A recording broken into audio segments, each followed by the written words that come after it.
สบายดีพี่น้องมื้อนี้ก็มาติดตามเบิ่งสภาพน้ำท่วมพี่น้อง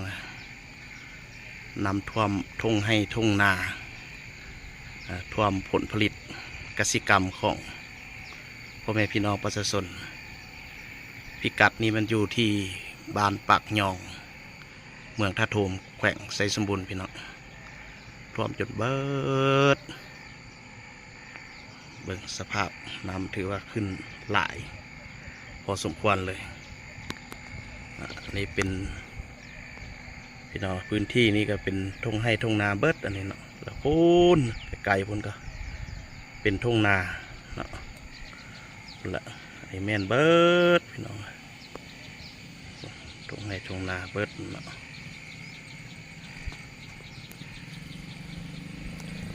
ถือว่าขึ้นแห้งพี่น้องพูนแหละพี่น้องตั้งแต่พูนมาท่วมล้นฟังเลยน้องเขา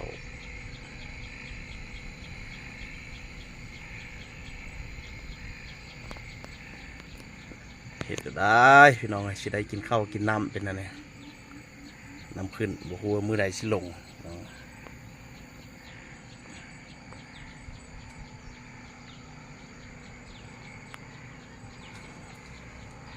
เพื่อนำไหลบ่ทันพี่น้องนี่ก็เป็นขวานะขวาข้ามน้ำสันเป็นสายน้ำสันน้ำไหลบ่ทันเป่งอ่างอยู่ที่นาประชาชนนี่มดหายแห้งพี่น้องเอ้ย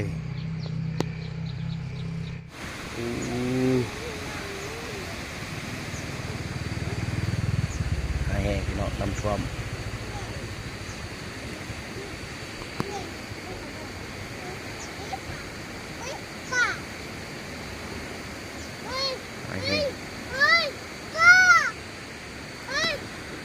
ความทุ่งให้ทุ่งนาน้องเอ้ย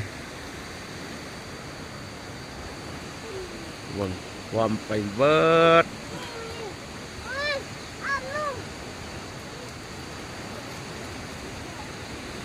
สุดสายตา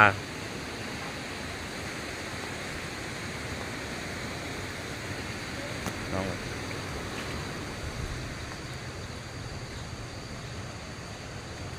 ตอนนี้เขาก็ยืนอยู่แคมทางส้นขวาพี่น้องขวาน้ำสั่นลงเต็ม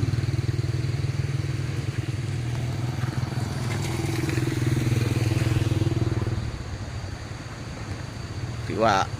เป็นครั้งแรกของปีเลยความเต็มเบิด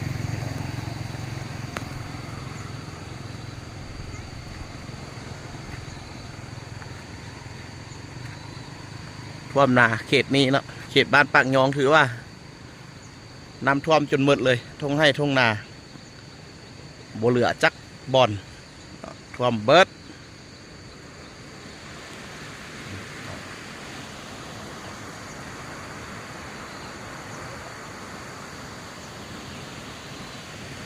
สุดสายตา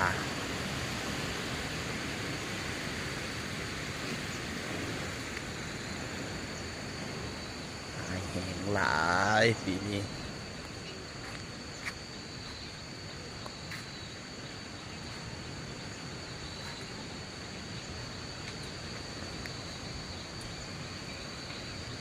ครึ่งนี้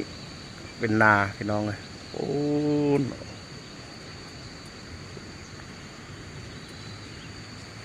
ติดขอบเป็นทุ่งนาเบิด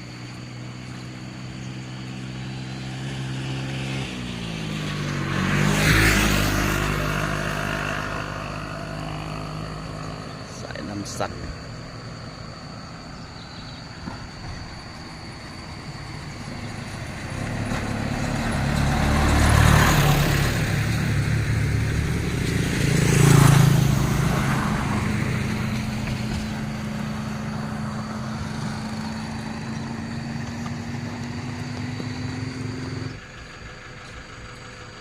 จักมือใดสิลง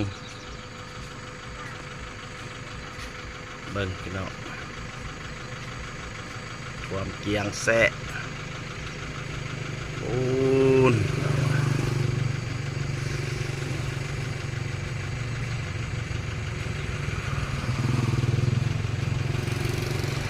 หายแหงหลายหายแหงหลายนี่ก็เป็นอีกมุมหนึ่งพี่น้อง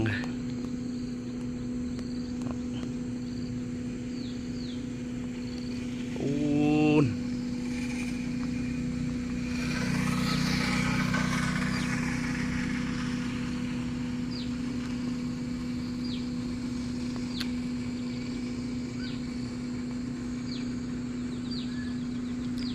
เหลือน้อยหนึ่งพี่น้องที่บุท่วมเหลือมองนั่นแหละ เหลือมองน้อยๆ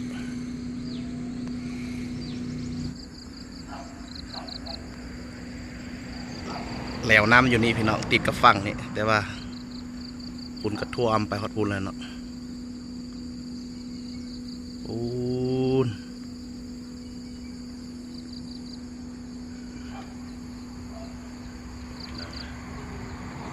ท่วมไปเบิด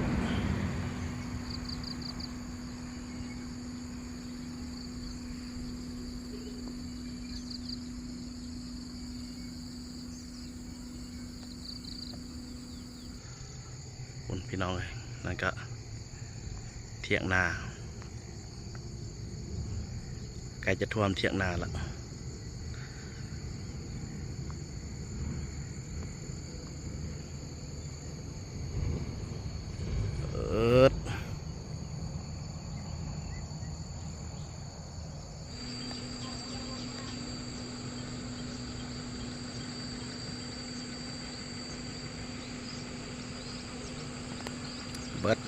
เบิด